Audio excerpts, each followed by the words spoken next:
அந்த ஒழுக்க நெறிமுறைகள் எங்களை எல்லாம் பலப்படுத்தி இன்று பல நாடுகளிலே இன்று பேசக்கூடிய வியாபாரம் செய்யக்கூடிய வாய்ப்புகளை உருவாக்கி கொடுத்திருக்கிறார்கள். இது வெறும் உங்களுக்கு பாடங்களை சொல்லிக் கொடுக்கிற பள்ளி வளாகம் அல்ல.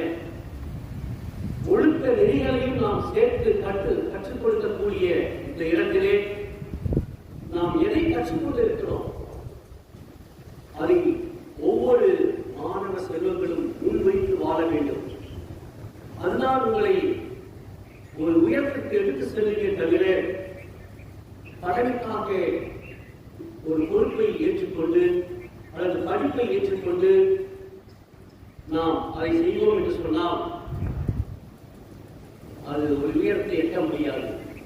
ஒவ்வொரு பிள்ளைகளுக்கும் ஒவ்வொரு சிந்தனைகள், பல்வேறு சிந்தனைகள் இருக்கும். எப்படிப்பட்ட சிந்தனையானாலும் எப்படிப்பட்ட படிப்பானாலும் நாம் இந்த நாட்டிற்கு நாம் என்ன செய்கிறோம், இந்த பிள்ளைகளுக்கு நாம் என்ன செய்ய வேண்டும் என்பதை நீங்கள் முன்வைத்து படிக்க வேண்டும். நாம் வாழ்ந்தால் போதும், அல்லது நம்முடைய குடும்பம் வாழ்ந்தால் போதும், அல்லது நம்முடைய உறவுகள் வாழ்ந்தால் போதும் என்று அல்லாதபடி சமூக சிந்தனைகளை நீங்கள் இப்பொழுதிருந்தே வளர்த்துக் கொள்ள வேண்டும்.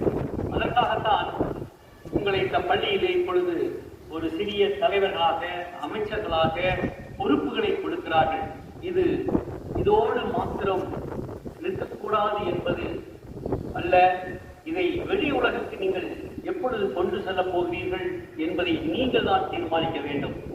அந்த சிந்தனையை நீங்கள் இப்பொழுது வளர்த்துக் கொள்வீர்களே ஆனால் நிச்சயமாக உங்களுக்கு ஒரு நல்ல எதிர்காலம் உண்டு. நீங்களும் இந்த நாட்டிலே எதிர்காலத்திலே நல்ல தலைவர்களாக, ஒரு பெரிய பதவி வைக்கிற பிள்ளைகளாக உருவாக முடியும். நான் ஒன்றை மாத்திரம் சுருக்கமாய் சொல்லுகிறேன். என்னுடைய மகன் அருகாமையில் இருக்கக்கூடிய மெர்சி மெட்ரிகுலேஷன் ஸ்கூலிலே தான் படித்தான். அவன் ஒரு 10th படிக்கிற போது அவன் கிரிக்கெட் பிளேயர் மீன்ஸ் அவனோட விளையாட்டுல ரொம்ப ஆர்வம் அதிகம். அவனுக்கு கீழே விழுந்து ஒரு சில வியாதி வந்தது. நாங்கள் எத்தனையோ இடங்களிலே பார்த்தோம், சரியாகவில்லை. மறுபடியும் கிரிக்கெட் விளையாட போறோம்னு சொன்னா விட்டுட்டோம். அப்புறம் அவனுக்கு 10th வீட்டுக்கு தான் படிச்சான், எங்கேயும் போகல. பப்ளிக் எக்ஸாமு நாங்கள் அவனை ஒரு மருத்துவராக உருவாக்க வேண்டும் என்று சொல்லி சிறு வயதிலிருந்தே ஒரு கனவு. ஆனால் இப்படிப்பட்ட இடையிலே இப்படிப்பட்ட ஒரு சூழல் உருவானது. சரீரத்திலே முடியாத ஒரு சூழல்.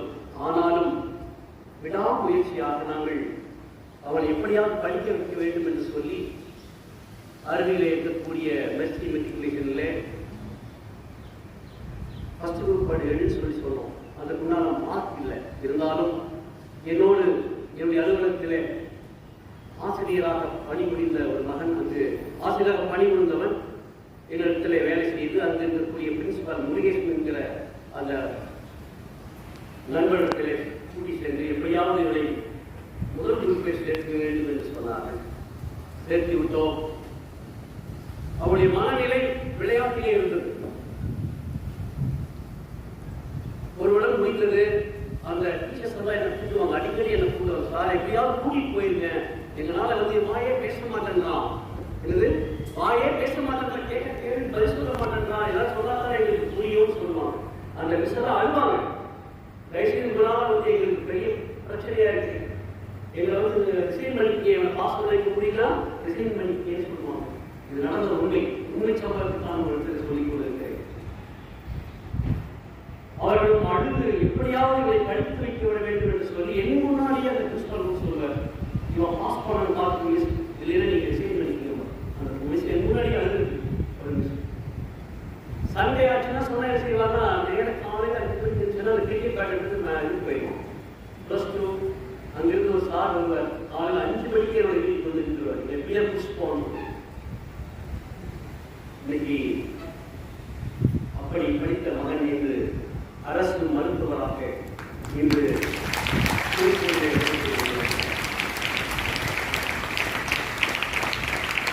நான் பெற்றோர்களுக்கு நான் கேட்டுக்கொள்வது என்று சொன்னால், ஆசிரியர்கள் ஒவ்வொருவருக்கும் நான் சொல்வது என்று சொன்னால், பிள்ளைகள் 50 விழுக்காடு மாத்திரம்தான் அவருடைய உழைப்பு. இது 25 விழுக்காடு அது ஆசிரியர்களுக்கு சார்ந்தது. அந்த மற்றக்கூடிய 25 விழுக்காடு பெற்றோருக்குரியது.